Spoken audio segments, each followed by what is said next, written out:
పాకిస్తాన్ ఆఫ్ఘనిస్తాన్ మధ్య ఉద్రిక్తతలు కొనసాగుతున్నాయి. సరిహద్దుల్లో ఇరు దేశాల దళాలు ఇంకా దాడులు చేసుకుంటున్నాయి. పాకిస్తాన్పై దాడులతో ఆఫ్ఘన్ దళాలు సంబరాల్లో మునిగితేలాయి. పాకిస్తాన్పై పైచేయి సాధించామనే ధీమాలో ఉంది. ఆఫ్ఘన్ దళాలకు స్వీట్లు పంచి స్థానికులు స్వాగతం పలుకుతున్నారు. తమ దాడులతో సరిహద్దులోని పాకిస్తాన్ పోస్టులపై కోలుకోలను దెబ్బతీశామంటూ ఆఫ్ఘన్ దళాలు ప్రకటించాయి. ఆఫ్ఘన్ దళాల దాడులతో సరిహద్దులోని స్థావరాల నుంచి పాకిస్తాన్ సైనికులు పారిపోతున్నట్టుగా కొన్ని వీడియోలు సోషల్ మీడియాలో చక్కర్లు కొడుతున్నాయి. ప్రస్తుతం ఈ వీడియోలు వైరల్గా మారుతున్నాయి. మరోవైపు తమ దాడిలో చనిపోయిన పాకిస్తాన్ సైనికుల శవాలను ఆఫ్ఘన్ దళాలు అప్పగించాయి. రెండు వైపులా పదుల సంఖ్యలో సైనికులు మృతి చెందినట్టుగా తెలుస్తుంది. మనం చూస్తున్న దృశ్యాలు ఆఫ్ఘనిస్తాన్లో ప్రవేశించిన ఆఫ్ఘన్ సైనికులను అక్కడి ప్రజలు భుజాలకెత్తుకొని పొగడ్తలతో ముంచెత్తుతూ ఆ దేశానికి స్వాగతం పలుకుతున్న దృశ్యాలు చూస్తాం. సరిహద్దు ప్రాంతాల్లోని ఆఫ్ఘనిస్తాన్ సరిహద్దు ప్రాంతాల్లో అలాగే కాబూల్లో సంబరాలు చేసుకుంటున్నారు.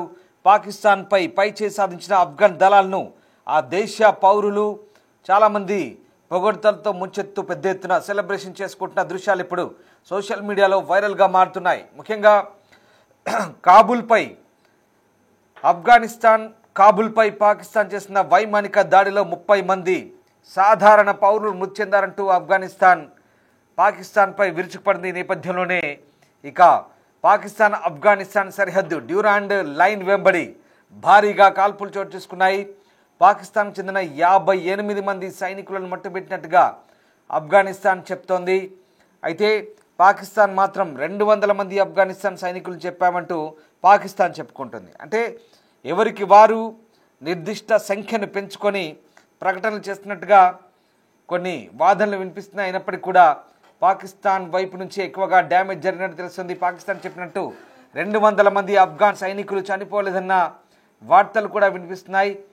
ఆఫ్ఘనిస్తాన్ దళాలే పైచేయి సాధించినట్టుగా అక్కడి దృశ్యాలను బట్టి తెలుస్తోంది. ముఖ్యంగా డ్యూరాండ్ రేఖ వెంబడి ఉన్నటువంటి పాకిస్తాన్ చెక్ పోస్టులను 25 పైగా చెక్ పోస్టులను ధ్వంసం చేసినట్టుగా ఆఫ్ఘనిస్తాన్ ప్రకటిస్తుంది. కొన్ని ఆఫ్ఘనిస్తాన్ చెక్ పోస్టులను కూడా పాకిస్తాన్ షెల్లింగ్ చేసి ధ్వంసం చేసినట్టుగా సమాచారం. మొత్తం మీద ఇరువైపులా భీకర దాడులు అయితే కొనసాగాయి. ఇరువైపులా భీకర దాడులతో ప్రాణ నష్టం కూడా సంభవించిన పరిస్థితి. మొత్తం మీద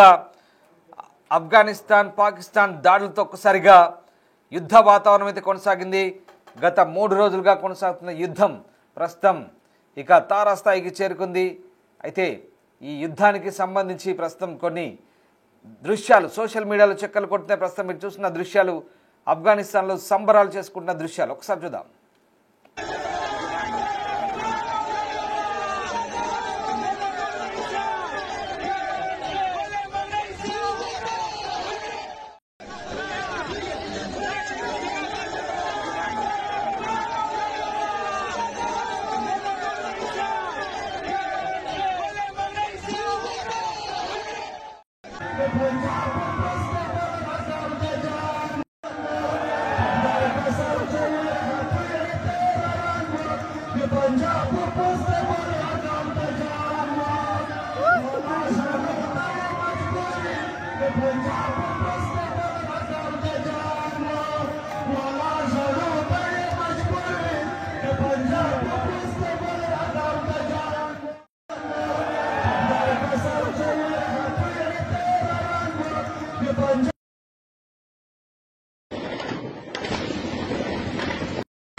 వాస్తవానికి ఆఫ్ఘనిస్తాన్ పాకిస్తాన్ ఘర్షణలు తీవ్ర రూపం దాల్చి వైమానిక సరిహద్దు దాడులతో ఇప్పటికే వందల సంఖ్యలో ప్రాణాలు కోల్పోయారు. ఈ రెండు దేశాల మధ్యలో ఉద్రిక్తతలు చోటు చేసుకున్నాయి. అసలు వీటికి ప్రధాన కారణం ఏంటో ఒకసారి తెలుసుకుందాం. పాకిస్తాన్ మధ్య ఘర్షణలు తీవ్రమైన దశకు చేరుకున్న వేళ పాకిస్తాన్ ప్రధానంగా వైమానిక దాడులు, సరిహద్దు దాడులు, ఉగ్రవాద శిబిరాలపై పరస్పర ఆరోపణలు చేసుకున్నారు. అయితే తాజా వివాదానికి మూలం మాత్రం సంవత్సరాలుగా కొనసాగుతున్న తాలిబాన్ సంబంధిత ఉద్రిక్తతలతో ముడిపడింది. తెహ్రీక్ తాలిబాన్ పాకిస్తాన్ టీటీపీ అనే ఉగ్రవాద సంస్థ ఆఫ్ఘనిస్తాన్లో ఆశ్రయం పొందిందని పాకిస్తాన్ ఆరోపిస్తోంది. పాకిస్తాన్ వ్యతిరేకంగా ఉగ్రవాద చర్యలకు పాల్పడుతున్నట్టు ఆ దేశం చేసిన ఆరోపణలను తాలిబాన్ ఖండిస్తోంది. తమ దేశంలో ఏ ఒక్క తీవ్రవాది లేదంటూ ఆఫ్ఘనిస్తాన్ క్లెయిమ్ చేస్తోంది. తాజాగా పాకిస్తాన్ సరిహద్దు దాటి ఆఫ్ఘనిస్తాన్ భూభాగంలో వైమానిక దాడులు జరిపింది. ఇవి టీటీపీ దాడులకు ప్రతిస్పందనట్టు పాకిస్తాన్ చెప్పుకొస్తుంది. అయితే ఈ దాడుల్లో పోలీస్ ట్రైనింగ్ సెంటర్పై దాడికి పాల్పడిన మిలిటెంట్లను లక్ష్యంగా చేసుకుని చెప్తోంది. ఆఫ్ఘనిస్తాన్ మాత్రం ఈ చర్యను తమ సార్వభౌమత్వంపై దాడిగా పేర్కొంది. 30 మంది సాధారణ పౌరులు చనిపోయినట్టుగా దేశం తీవ్రంగా పరిగణించి ఇక పాకిస్తాన్ చెక్ పోస్టులపై దాడులు మొదలుపెట్టింది. సరిహద్దుల్లో పాకిస్తాన్ కాబుల్ సహా ఆఫ్ఘనిస్తాన్ నగరాలపై వైమానిక దాడులు చేసింది. ఈ దాడుల్లో టీటీపీ నాయకుడు నూర్వాలి మేసద్ లక్ష్యంగా ఉన్నాడు, కానీ అతను తప్పించుకుని తెలుస్తోంది. దీనికి ప్రతిగా అక్టోబర్ 11న ఆఫ్ఘనిస్తాన్ తాలిబాన్ దళాలు భారీ స్థాయిలో సరిహద్దు దాడులు జరిపి పాకిస్తాన్ సైనిక స్థావరాలపై కాల్పులు జరిపాయి. ఈ దాడుల్లో భారీ సంఖ్యలో పాకిస్తాన్ సైనికులు ప్రాణాలు కోల్పోయారు. పోస్టులను స్వాధీనం చేసుకున్నాయి ఆఫ్ఘన్ దళాలు. 2024-25 కాలంలో ఇరు దేశాల మధ్య ప్రతి దాడులు జరిగి ఘర్షణలు మరింత తీవ్ర రూపం దాల్చాయి. ఇక ఈ నేపథ్యంలోనే పాకిస్తాన్ చెక్పోస్టులపై తాలిబాన్ సైనికులు విరుచుకుపడడంతో దాదాపు 60 మందికి పైగా పాకిస్తాన్ సైనికులు హతమార్చినట్లుగా తాలిబాన్ చెప్తుంది. తాలిబాన్ సైన్యం ధాటికి తట్టుకోలేక పాక్ సోల్జర్లు పరుగులు పెడుతున్నారంటూ సోషల్ మీడియాలో వీడియోలు వైరల్గా మారాయి. ఈ క్రమంలోనే పాకిస్తాన్ ఇటీవలి సైనిక ఒప్పందాన్ని గుర్తు చేస్తూ సౌదీ అరేబియా సహాయం కోరింది. తాజాగా ఆఫ్ఘనిస్తాన్తో నెలకొన్న ఘర్షణ నేపథ్యంలో పాక్ ప్రధాని సౌదీ అరేబియా విదేశాంగ మంత్రికి ఫోన్ చేశారు. అయితే దాడి విషయంలో పాకిస్తాన్కు సహాయం అందించేందుకు సౌదీ మాత్రం ఒప్పుకోలేదు. సౌదీ విదేశాంగ మంత్రి స్పందించారు. ఇరు దేశాలు సంయమనం పాటించాలంటూ మాత్రమే చెప్పారు. సౌదీ నిర్ణయంతో పాకిస్తాన్కు మరోసారి ఇబ్బందులు తలెత్తాయి. మొత్తం మీద ఆఫ్ఘనిస్తాన్ పాకిస్తాన్ను కుదేలు చేసింది, పాకిస్తాన్పై విరుచుకుపడింది. ఇక డ్యూరాండ్ లైన్ వెంబడి తీవ్రమైన కాల్పులు చోటు చేసుకున్నాయి. దీంతో ప్రధాన సరిహద్దు మార్గాలు మూతపడ్డాయి. దాదాపు 60 మంది వరకు పాకిస్తాన్ సైనికులు మరణించారు. 25 సైనిక చెక్పోస్టులను స్వాధీనం చేసుకుంది ఆఫ్ఘనిస్తాన్. ఇక ఈ మరణాలను పాకిస్తాన్ తోసిపుచ్చింది. తామే 200 మంది తాలిబాన్ సైనికులు చంపినట్టుగా కొత్త లెక్కలు చెప్పుకొచ్చింది. ఇక ఈ దాడిలో ఇరు దేశాల భూభాగాల్లో చాలామంది ప్రాణాలు కోల్పోవడంతో భారీగానే ఆస్తి ప్రాణ నష్టం జరిగినట్టుగా కొన్ని నివేదికలు చెప్తున్నాయి. అంతర్జాతీయ పక్షాలు ముఖ్యంగా ఖతర్, సౌదీ అరేబియా 2 దేశాలు శాంతింపజేయడానికి మధ్యవర్తం వహించినట్టుగా వార్తలు వచ్చాయి. కానీ సౌదీ పెద్దగా పాకిస్తాన్కు అనుకూలంగా స్పందించినట్టుగా కనబడలేదు. ఇక పాకిస్తాన్ మాత్రం ఇవి రెచ్చగొట్టే చర్యలంటూ తాలిబాన్ ప్రభుత్వం ఉగ్రవాదులకు ఆశ్రయిస్తుందంటూ మండిపడితే తాలిబాన్ మంత్రి ముత్తాకి తీవ్రస్థాయిలో విరుచుపడ్డారు. పాకిస్తాన్ రెక్కలు విరిచి కూర్చొని పెడతామంటూ తీవ్రస్థాయిలో మండిపడ్డారు. పాకిస్తాన్ దాడులపై ప్రతిస్పందనగా తమ దేశం చూస్తూ ఊరుకోదని, ఎట్టి పరిస్థితుల్లో తమ దేశం ఉగ్రవాదాన్ని వీడిందని, పాకిస్తాన్ కూడా ఉగ్రవాదాన్ని వీడితే బాగుపడతారంటూ భారత్ వేదికగా ఆయన తీవ్ర హెచ్చరికలు జారీ చేశారు. ఆయన భారత్లో ఉండగానే అక్కడ ఆఫ్ఘనిస్తాన్లో ఎయిర్ స్ట్రైక్స్ కావడంతో ఆయన స్పందించారు. సో మొత్తం మీద ఆఫ్ఘనిస్తాన్, పాకిస్తాన్ పరస్పర ఆరోపణ చేసుకున్నాయి. ఇక్కడ రాజకీయ ఉద్దేశాలు దాగి ఉన్నట్టుగా మనకు కనబడింది. సో ఇరు దేశాల మధ్య రక్తపాతం అయితే చోటు చేసుకుంది.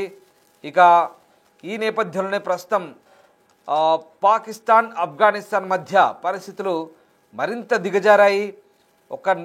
ఒక్కసారిగా ఈ 2 దేశాల మధ్య పరస్పర దాడులతో భారీ ప్రాణ ఆస్తి నష్టమైతే సంభవించిన పరిస్థితి కనబడుతోంది. తాలిబాన్ ప్రతినిధి ముజాహిద్ మాట్లాడారు. ఆఫ్ఘన్ ప్రభుత్వానికి కంటికి నలుసులో తయారైన ఐఎస్ ఉగ్రవాదులకు పాకిస్తాన్ ఆశ్రయం ఇస్తుందని, ఐఎస్ ఖోర్సా పేరుతో కొత్త ఉగ్రముఠాను తయారు చేసి తమపైకి ఉసుకుపడుతుందంటూ వాళ్ళందరినీ కూడా తమకు అప్పగించాలంటూ ఆఫ్ఘనిస్తాన్ డిమాండ్ చేస్తోంది.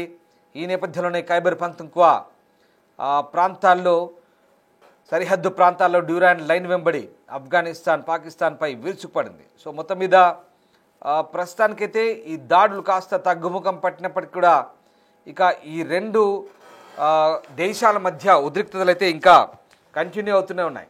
సో మొత్తం మీద పాకిస్తాన్, ఆఫ్ఘనిస్తాన్ 2 దేశాల గొడవలు ఒక్కసారిగా ఆ 2 దేశాల మధ్య సంబంధాలు పూర్తిగా అడుగంటిపోయిన పరిస్థితి. 2021లో రెండోసారి ఆఫ్ఘన్ చేతికి అధికారం వచ్చిన తర్వాత పాకిస్తాన్కు ఆఫ్ఘనిస్తాన్ మధ్య చాలా గ్యాప్ వచ్చింది. అంతకుముందు పాకిస్తాన్ ఆఫ్ఘనిస్తాన్ కాస్త మిత్రత్వం పాటించా, కానీ తర్వాత పూర్తిగా సంబంధాలు తెగిపోయిన పరిస్థితి. ఒకప్పుడు ఆఫ్ఘనిస్తాన్ను తాలిబాన్లను గుర్తించిన పాకిస్తాన్ ఇప్పుడు తాలిబాన్లపై విరుచుపడుతున్న పరిస్థితి. కానీ తీవ్రవాదులుగా ముద్రపడి హార్డ్ కోర్ టెర్రరిస్టులుగా ఉన్నటువంటి తాలిబాన్లపైకి పాకిస్తానీలు దాడి చేస్తే వాళ్ళు ఊరుకుంటారా? వాళ్ళ మూలాలే తీవ్రవాద మూలాలు. చేతికి గన్ను దొరికితే చాలు రెచ్చిపోయే తాలిబాన్లు విరుచుకుపడ్డారు పాకిస్తాన్లపై. పాకిస్తాన్ చెక్పోస్టులపై విరుచుకుపడి పాకిస్తాన్ సైనికుల్ని తరిమి కొట్టారు. కానీ ఇప్పుడు తీవ్రవాదాన్ని వీడాము, ప్రశాంతంగా ఉంటున్నాము, అభివృద్ధి వైపు వెళ్తున్నాము, మీరు కూడా మాతో కలిసి రండి అంటూ తాలిబాన్లు పాకిస్తాన్ చెప్తున్నారు. అంతేకాదు ఐఎస్ఐఎస్ను తుదముట్టిద్దాం, అందరం కలిసి తీవ్రవాదాన్ని అంతమొందిస్తామంటూ ఆఫ్ఘనిస్తాన్ చెప్తోంది. ఆఫ్ఘనిస్తాన్ అందుకే హిందుస్థాన్కి వచ్చింది, హిందుస్థాన్ సహాయం తీసుకుంటుంది, హిందుస్థాన్ బాయ్ బాయ్ అంటోంది. ఎందుకంటే మనం వాళ్ళకి అనేక రకాలుగా సహాయపడ్డాం. ఆఫ్ఘనిస్తాన్ పునర్నిర్మాణానికి 100 కోట్లు వెచ్చించాం, పార్లమెంట్ కట్టించాం, స్కూళ్ళు కట్టించాం, ప్రభుత్వ కార్యాలయాలు నిర్మించాం, రోడ్లు నిర్మించాం. అమెరికా దాడిలో విధ్వంసమైన ఆఫ్ఘనిస్తాన్ను తిరిగి నిలబెట్టాం. అందుకే భారత్ అంటే వినయం విధేయత చూపిస్తున్న ఆఫ్ఘనిస్తాన్ పట్ల ఒక సానుకూల వైఖరి భారత్కుంటే ఆఫ్ఘనిస్తాన్ కూడా అదే వైఖరి ప్రదర్శిస్తుంటే పాకిస్తాన్ మాత్రం కంటగింపుగా మారింది. సరే, ఆ అంశాలను పక్కన పెడితే ఇరు దేశాల మధ్య యుద్ధం అయితే భీకరంగా జరిగింది. మొత్తం మీద పాకిస్తాన్ దళాలను ఆఫ్ఘనిస్తాన్ దళాలు తిప్పికొట్టినట్టుగా ప్రస్తుతం సోషల్ మీడియాలో చక్కర్లు కొడుతున్నాయి. అదిగో అవే దృశ్యాలు. పాకిస్తాన్ సైనికులకు జయ జయధ్వానాలు పలుకుతూ ఆఫ్ఘనిస్తాన్లో భారీ స్వాగతం అయితే కనబడుతోంది. మొత్తం మీద ఈ పరిస్థితులు సద్దుమరిగినట్టేనా, ఇంకా ఎక్కడికి దారి తీస్తాయి? ముందు వేచి చూడాల్సిందే.